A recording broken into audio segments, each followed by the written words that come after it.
There are three numbers that control whether your Upwork proposal gets read or whether it gets buried. A day of the week, a time window, and the connect strategy. Get all three right and your win rate, the percentage of proposals that actually land you a contract, it triples. But get them wrong, which most freelancers do, and it doesn't matter how good your proposal is, the client never sees it. I spent 2 years on Upwork before I figured out that these three things were connected. And when I did, my response rate changed overnight. Listen, here's what nobody tells you about Upwork proposals. The words inside your proposal are only half the equation. Now the other half, that's timing. And timing isn't one thing, it's three. Which day do you send it? What time it lands in the client's time zone? And how do you use your connects relative to everybody else applying? Most freelancers get one of those right by accident, and the other two completely wrong. And that gap between the freelancers who understand all three and the ones who don't, that's the difference between a 7% win rate and a 24% win rate. And guys, I'm going to give you all three right now. If you're new here, welcome to the channel. My name's Mike. I run AdTrain, a Google Premier partner. 14 years in the Google Ads game, blood, sweat and tears.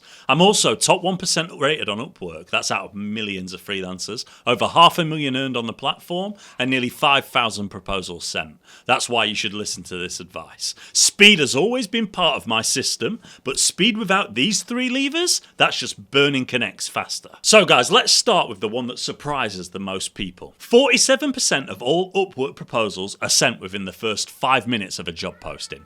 Nearly half the platform racing to be first. And guess what? Their win rate? 7.2%. The lowest of any time in bracket. The freelancers who apply 2 to 4 hours later, 24.3%. More than 3 times higher. Now here's what's actually going on. On Upwork, every proposal costs you connects. Think of them as credits. You spend them to apply and you can spend them extra to boost your proposal higher up the client list. The top 4 spots on the first page are the boosted slots. If you're in those 4, the client sees you first. If you're not, you're on page 2, and nobody checks page 2. Now, here's the issue with that. Early on, when there are only a few proposals, that boost cost is cheap. So the rush bidders get in fast, boost for a handful of connects, and they're on the first page. Job done, or so they think. 2 hours later, another freelancer opens the job.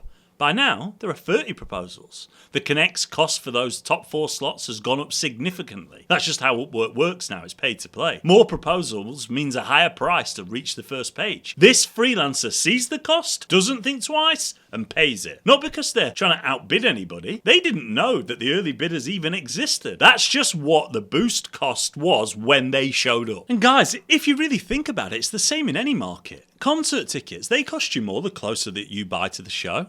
That doesn't mean the late buyer is trying to outbid you. They're just paying what it costs on the day.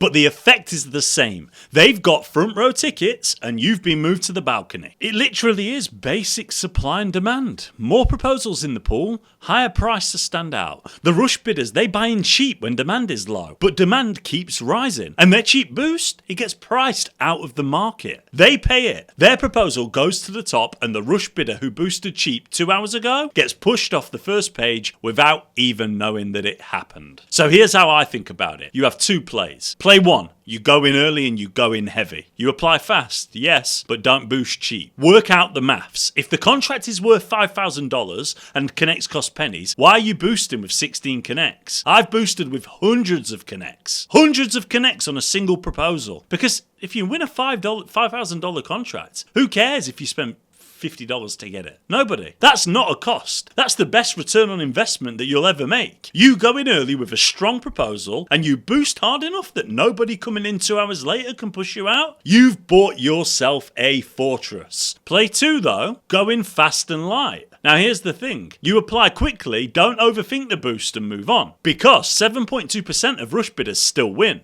That's not zero. If you're applying to a lot of jobs, some of those will close fast and you'll pick up contracts by being there early. It's fast money, volume play. Both work. But what doesn't work is the thing that most freelancers actually do. They rush in, they boost cheap, write a mediocre proposal, no loom, no nothing, and then wonder why someone who showed up 2 hours later took the job from right under their nose. And that's the worst of both worlds. You were fast enough to waste your connects, but not good enough to hold the position. So you choose. You can be fast and heavy, or be fast and light, but never be fast and lazy. That's lever 1. Now lever 2, and this one is the reason freelancers outside the US and the UK think the platform is rigged against them. And this is the time zone. About 60% of the serious Upwork client spend comes from North America. Another 25 to 30% comes from Europe, UK, Germany, France, Netherlands. Nearly 90% of the real money is sitting in 2 regions. What does that mean? You can get your Connect strategy right. You can write a brilliant proposal. You can have a great profile. But if it lands at 3 a.m. in the client's time zone, it doesn't matter. By the time they sit down at their desk, your proposal is buried under 30 others with higher bids. It feels old. It feels stale. The client doesn't think about time zones. They just see a proposal that's been sitting there for 7 hours and one that arrived 20 minutes ago. Which one feels like someone who's ready to start work with? If you were them, the best window is the client's working morning, 9 to 11:30 a.m. their local time. That's when clients are in hiring mode, reviewing proposals, making shortlists, sending interview invites. And this is where the freelancers outside the US and the UK have a hidden edge, because you can schedule your prospecting sessions to hit these windows perfectly whilst other people are busy in their time zone. Here's how to work it out. Find your target client's time zone, okay? We've just established US and UK. Find 9 to 11 a.m. in that time zone, convert it to your local time. That's your prospecting window. Block 90 minutes to 2 hours around it. That's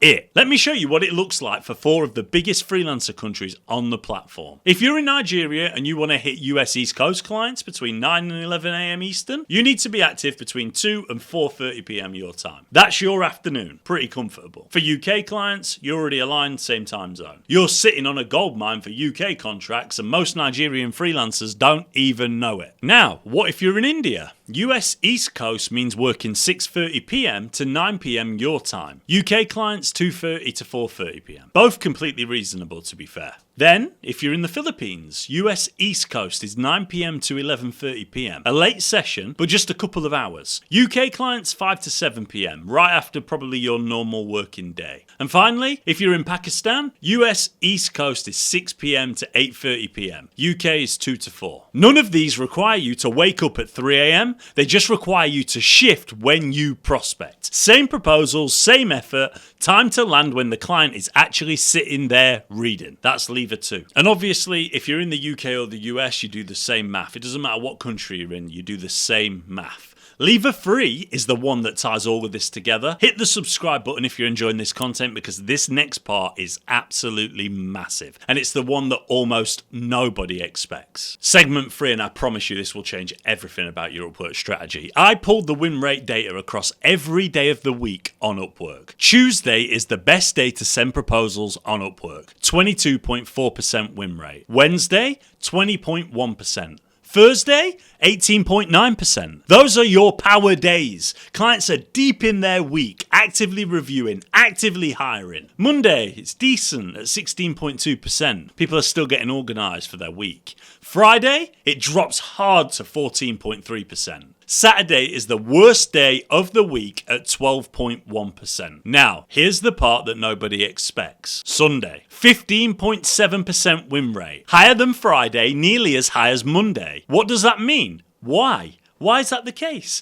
Because fewer freelancers are applying on a Sunday. The competition drops off a cliff. But the clients, the business owners, the startup founders, the people posting the serious contracts on Upwork, they're on Upwork on a Sunday evening planning their week while they have spare time. Reviewing proposals, building shortlists, preparing to make decisions the moment the week starts. So those proposals that land on a Sunday morning in the client's time zone sit near the top of a much shorter list. Less competition. Active clients and a win rate that beats a full working Friday. And honestly, I can't believe I'm giving this away, but I started sending proposals on Sunday evenings UK time, which is Sunday morning to early afternoon on the US East Coast. Same quality proposals I'd send on a Tuesday, same boost, same investment, but the inbox was emptier. The competition was thinner, and the win rate showed it. Everyone says apply Monday to Friday. The data says apply Tuesday, Wednesday, Thursday, and on Sundays. 4 days a week. That's your new calendar. 3 levers: day, time zone, connects.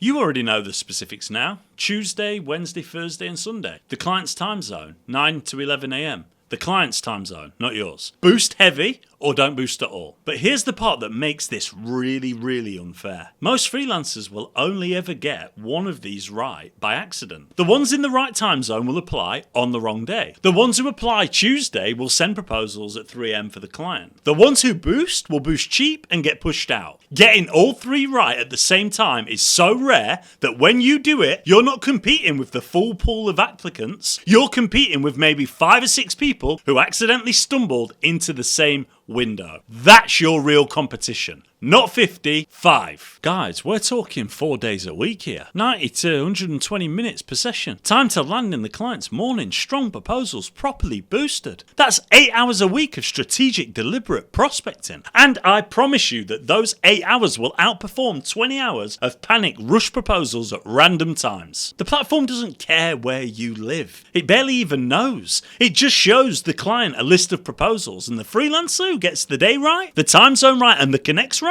that freelancer gets read first, gets shortlisted, and guess what? Gets hired first. That is your win rate, and you just learned how to control it. So there are obviously other areas that are important on Upwork, but in reality, you didn't need a better portfolio. You didn't need a cheaper rate. You needed 3 numbers: the right day, the right time window and time frame, and the right connect strategy. And now you have all 3. Most freelancers, they will never figure this out. They'll keep rushing in with cheap boosts and templated proposals. They'll keep burning connects on Saturdays. They'll keep sending proposals at 3 a.m. in the client's time zone and wondering why nobody responds. You're not doing that anymore. You know the 3 levers and you know exactly when to pull them. Now you're on with this information, you are going to go and kill it. Trust me, and I'm so excited for you all. Let me know in the comments how you're getting on. If you've enjoyed this video, go and check this one out here. It's my proposal strategy of how I structure them, because if your proposals are better, your win rate is better. I'll see you there.